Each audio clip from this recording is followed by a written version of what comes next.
சீஷர்களை நோக்கி,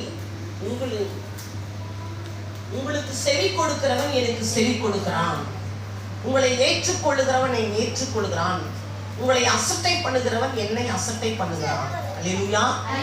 கர்த்தருடைய பிள்ளைகளே, நமது ஆண்டவராக இயேசு கிறிஸ்து தம்முடைய சீஷர்களை பார்த்து கேட்கிறார், உங்களை ஏற்றுக்கொண்டவர்கள் என்னை ஏற்றுக்கொண்டார்கள். எங்களை ஆண்டோடைய ஊழியத்தை செய்கிற, கர்த்தருடைய சுவிசேஷத்தை சொல்லுகிற எங்களை நீங்கள் ஏற்றுக்கொள்ளும் போது யாரை ஏற்றுக்கொள்கிறீர்கள்? யாரை ஏற்றுக்கொள்கிறீர்கள்? எங்களை நீங்க ஏற்றுக்கொள்ள வீட்டுக்கு வரும்போது வாங்காம வந்து உட்காரணும் சொல்லும் போது அங்க யாரு கூட வரா? உங்களை ஏற்றுக்கொண்டவர்கள் என்னை ஏற்றுக்கொண்டார்கள். அல்லேலூயா. உங்களுக்கு செவி கொடுக்கிறவர்கள் எனக்கு செவி கொடுக்கிறார்கள். உங்களை அசட்டை பண்ணுகிறவர்கள் என்னை அசட்டை பண்ணுகிறார்கள். நல்ல கவனமா கேளுங்க. நம்ம என்ன சொன்னாலும் அசட்டை பண்றீங்க.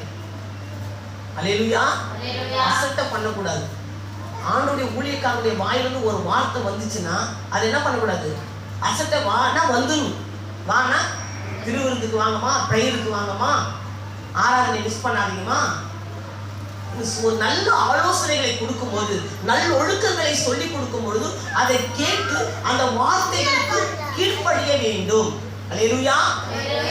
அப்ப நீங்க நாங்க சொல்ற வார்த்தைகளுக்கு நீங்க கீழ்ப்படியும் போது நீங்க யாருக்கு கீழ்ப்படுவீர்கள்? கர்த்தருக்கே கீழ்ப்படுவீர்கள். நாங்க சொல்லுகிற வார்த்தையை நீங்கள் கேட்ட காலையில் கேட்டு இந்த காலையில் விட்டுட்டா, நீங்க அதை அசட்டை பண்ணிவிட்டா என்ன அர்த்தம்? அது கர்த்தரையே அசட்டை பண்ணுகிறீர்கள். கர்த்தரையே அசட்டை பண்ணுகிறீர்கள். நம்ம கர்த்தரை அசட்டை பண்ணக்கூடாது. ஆலோசனை என்ன பண்ணக்கூடாது? ஆண்டோடைய வார்த்தையை நம்ம அசட்டை பண்ணிட்டா நம்மளால் எப்படி சமாதானமா வாழ முடியுமா? எப்படி சமாதானமா வாழ முடியும்? ஊழியருக்காக ஒரு கலசம் தண்ணி கொடுத்தாலும் அது பலனை அடைவார்கள். மரியாதை, அவர்களுக்குரிய மரியாதை நம்ம செலுத்தும் போது நமக்கும் மரியாதை கிடைக்கும். அவருடைய வார்த்தைகளுக்கு செவி கொடுக்கும் பொழுது நமக்கு ஒரு பிரச்சனை, நமக்கு ஒரு கஷ்டம் போது நம்ம கர்த்தரை நோக்கி ஜெபிக்கும் போது அந்த வார்த்தைக்கு கர்த்தர் செவி கொடுப்பார். அல்லேலூயா. நம்ம என்ன செய்கிறோமோ, யாருக்கு என்ன செய்கிறோமோ, கர்த்தருக்குள்ள எப்படி வளர்ச்சி அடைகிறோமோ அதற்கு ஏற்றதான் ஆசீர்வாதத்தை பெற்றுக்கொள்ள முடியும். சும்மாலாம் ஆசீர்வாதம் வராது. அல்லேலூயா. என்ன செய்கிறாயோ, கர்த்தருடைய வார்த்தைக்கு எவ்வளவு கீழ்ப்படுகிறாயோ, நீ எவ்வளவு உண்மையா இருக்கிறாயோ அந்த அந்த உத்தமனுக்கு உத்தமனாய் இருப்பார். மாறுபாடு உள்ளவர்களுக்கு மாறுபடுகிறவராய் காணப்படுவார். அல்லேலூயா.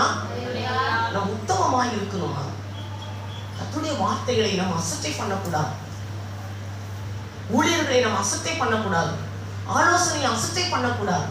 அந்த அசட்டை பண்ணாத அளவுக்கு கர்த்தருக்கு நம்ம கீழ்ப்படியும் போது தேவனுடைய ஆசீர்வாதங்களை பெற்றுக்கொள்ளும். சீஷர்களை பார்த்து நிறைய பேர் அசட்டை பண்றாங்க. அதான் பார்த்து சொன்னார், அசட்டை பண்ணாதீங்க.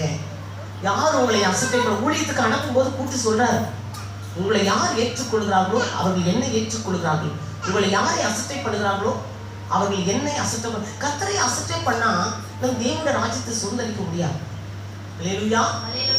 தேவனுடைய ராஜ்யத்தை சுதந்திரிக்க முடியாது. கர்த்தருடைய வார்த்தைகளுக்கு ஊழியர்களாகி எங்களுக்கு கீழ்ப்படியவில்லை என்று சொன்னால், நாங்க சொல்ற வார்த்தைக்கு கீழ்ப்படியவில்லை என்று சொன்னால், எதிர்த்து நின்றால், குற்றம் சாட்டினால் அது யாருக்கு சமமானது?